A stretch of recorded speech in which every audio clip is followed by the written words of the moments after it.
So as I sit here hanging out in this Starbucks restaurant or coffee shop, I don't know if it's a restaurant or a coffee shop, I don't know what you consider it, but I realize something. And these are things that folks like Kevin O'Leary, Mr. Wonderful on the Shark Tank, Graham Stephan, other influential financial personalities, they all say the same thing, and perhaps maybe things that we should be listening to, opposed to indulging in certain activities and splurges and expensive nature and wasteful spending at a time of heightened concern for recession and obviously repossession and facing risks of eviction and other problems that I will go into in just a moment. But first, allow me to provide a little bit of a visual and maybe some justification for why we are in this position that we are in now. And please hear me out until the end of the video, because I want you guys to hear the full story, and I don't want you to jump to conclusions. But be that as it may, if you want to click out, you can click out. But if you stick around to the end, I promise you, there's reasoning and justification for all of this, at least in my opinion, and I'd like to know yours. So here, check it out.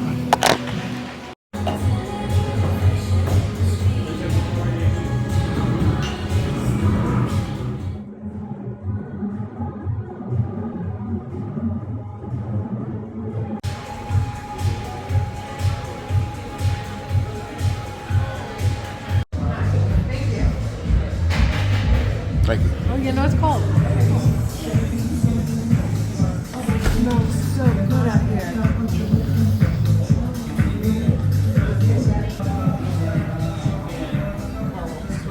Look at cool Christmas trees. Look at.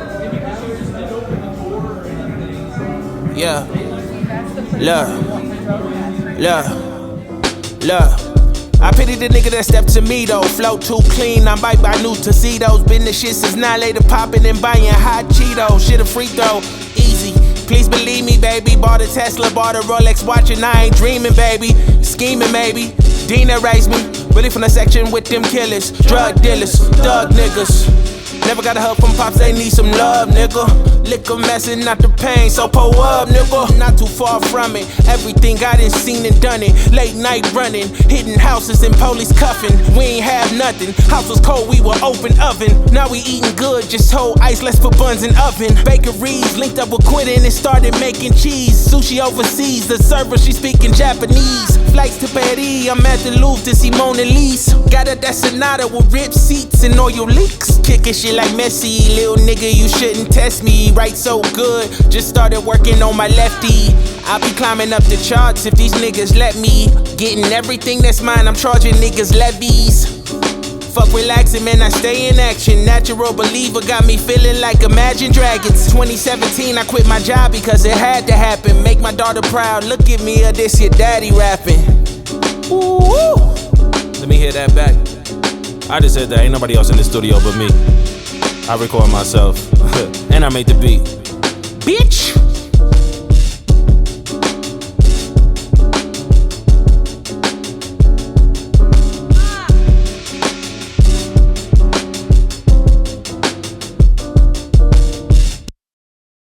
Oh, that's nice. I didn't see the fireplace.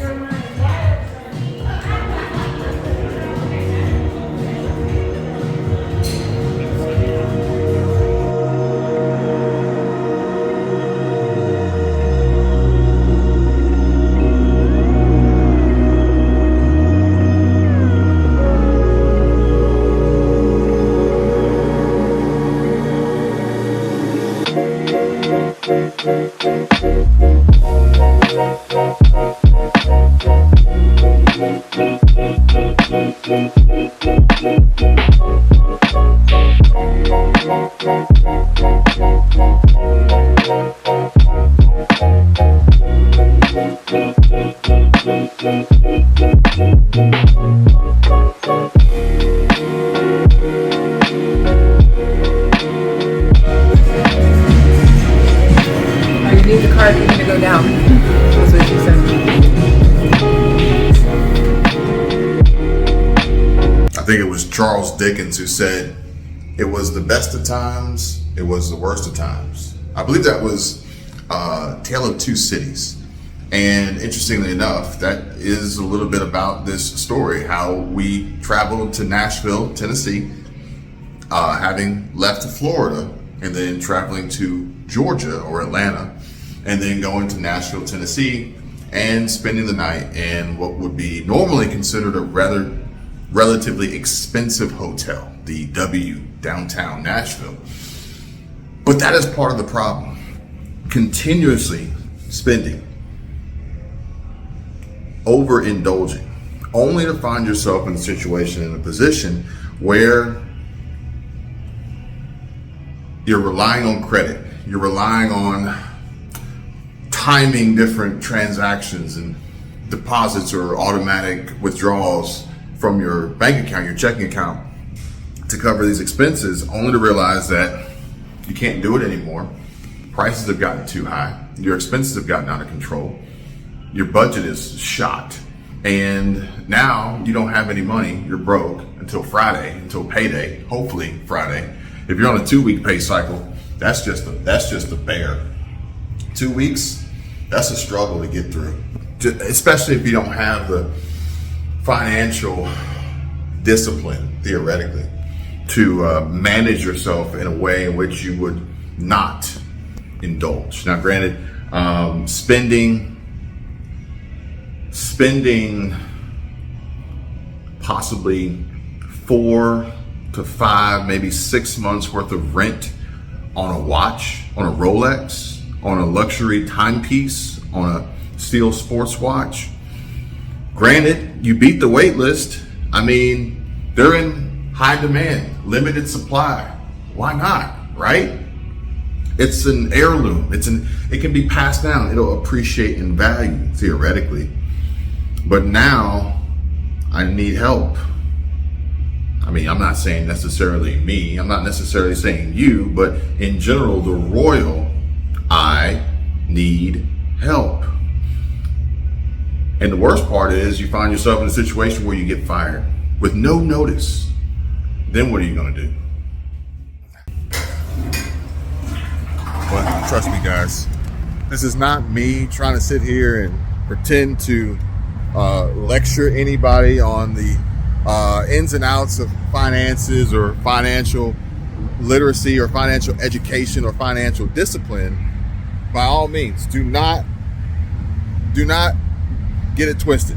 I'm only sharing with you an experience, a story, a situation that is happening more and more here recently that honestly just continues to blow my mind, of seeing people walking around with Louis Vuitton bags and red bottom heels on and expensive cars, taking expensive vacations and trips, going on shopping sprees, posting it to the gram, putting it on TikTok. You know, a lot of this, unfortunately, somebody actually shared a link in the video that I put up earlier today about van life and repossession. The thumbnail shows the van on a tow truck and it says they took it. And I actually missed a phone call. I called Mercedes today, and my service advisor, he was on the phone. He called back during the live stream, so I wasn't able to answer it. So now I have to try to catch him tomorrow and get this all sorted out, get it all squared away, and hopefully see when I can get my van back. And no, I told you guys before, we are not going to try and attempt full-time van life with the three of us and a dog. We would have to do some serious scaling back and some serious whittling down in a extreme minimalistic way to pull that off, and our entire lives would change drastically. But in that video, somebody left me a comment, and I really do appreciate it, so thank you for leaving that comment. But somebody left me a comment in that video which basically introduced me to another YouTube content creator who not only quit van life, but also then gave a follow-up video about the lies and telling the truth with proof about the facade and this fictitious world that exists on YouTube, on social media, that this picture that's being painted that isn't necessarily entirely true, or at the very least, look at that truck. Got that Carolina lean on it. The joker's jacked up. In my video about why I quit van life, which has now received over 650,000 views, I was very honest and vulnerable and told you guys the reason why I quit van life. So in this video, I want to be honest with you guys once again. I want to explain to you guys how van life YouTubers make this lifestyle to be so easy and carefree. Meanwhile, it's really not. But isn't necessarily true, but it doesn't always go into great detail on what it actually takes to live full-time in a van, to live a minimalistic life, to make a lot of money on YouTube by making content, creating content, doing user-generated content, getting sponsorships, all these things, starting a business, becoming a millionaire, making all this money, the passive income lifestyle. And they don't necessarily go into great detail on how all these things happen and how much work it takes to get there and what the trials and tribulations are like and the struggles that you face and the failures that you experience before you actually achieve success, which then appears to be an overnight success, but it's the longest overnight success that you have ever experienced in your entire life. All the while, where if you did, the question still remains would be, is anybody paying attention? Is anybody listening? Is anybody actually hearing what you're saying? Or are they only painting this idea, this thought in their mind, a picture, a preconceived notion, a first impression of what they want the story to be, of how bad they want your life to be, or how good they think your life is based on the pictures and the facade that you paint, all based on a title and thumbnail. There's another tow truck there. I guess we got another repossession going on right behind us. They're catching on like wildfire. And that Ram got that deep, throaty exhaust. I wonder whose vehicle they're gonna tow this time.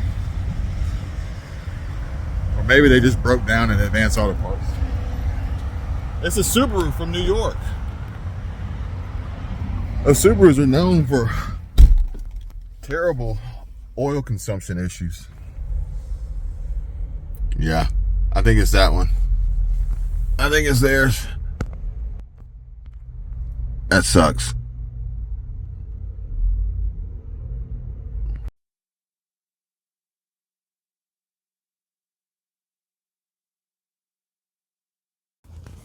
All right, I think we got the mic connected this time. But like I was saying, I think it boils down to one simple thing. And actually, I'm going to swap out these glasses for my Costas because the sun is piercing my eyeball here at the side of my window.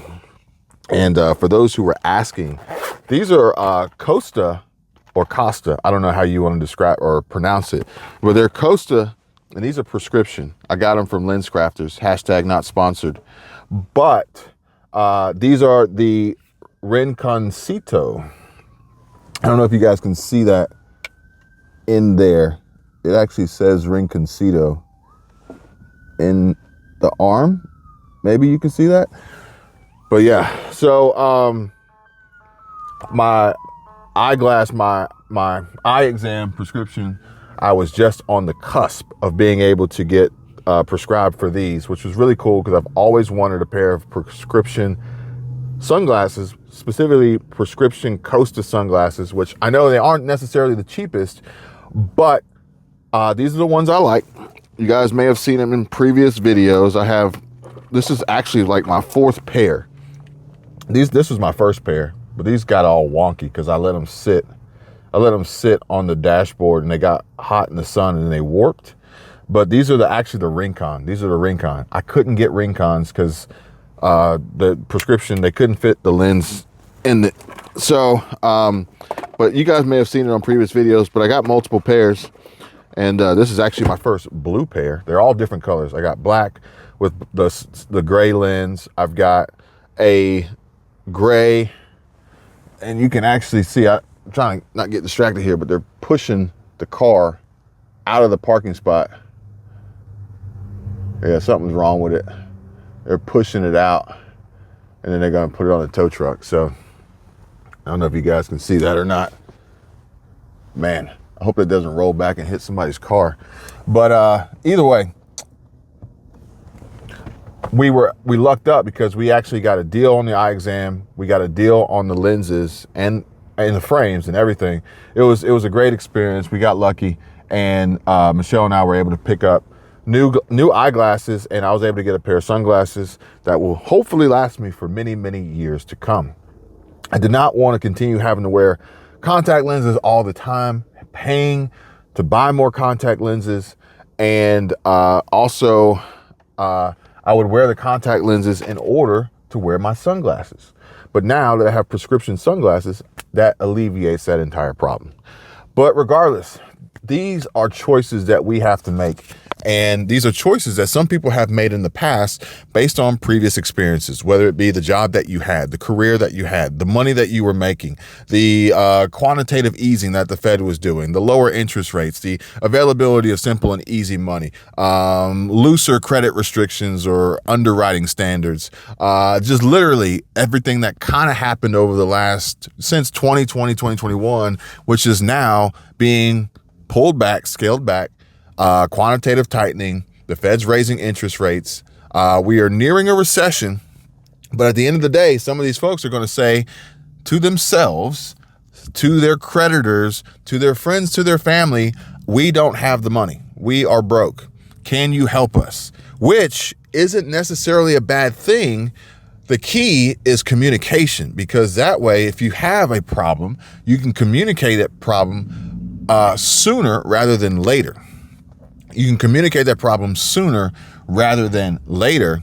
And then that way, you could possibly get some assistance. You could probably get some aid and some help where they say, well, we can lower your payment, or we can extend, you some sort of grace period, or whatever it may be. Or at the very least, take whatever it is you bought and try to sell it on Facebook Marketplace, or try to sell it on Craigslist, or try to sell it on eBay, try to sell it on a pawn shop, take it to a garage, do a garage sale, sell your stuff. I found somebody told me about a website called EBTS. I think it's EBTS. Everything but the EBTKS. Everything but the kitchen sink, I think is what it's called. Regardless, we are going to be in crunch time. This is the fire sale starting up as we enter into a period of a liquidity crisis and a insolvency nightmare that folks are experiencing right now. But you have to have a solution to get out of it. And that solution can't always be, can I borrow money? Because having seen you make poor financial decisions, not you, I'm just saying in general, and then asking to borrow money to tide you over because you don't have money, well, that's not really giving me a warm and fuzzy to want to offer you any financial assistance. But what I would offer would be some financial aid, financial assistance, financial education, for which I will provide to anyone who's interested. There will be a link down below in the description, and this is 100% free. I don't want to profit off of this. I want to see more people have access to the help that they need now, sooner rather than later.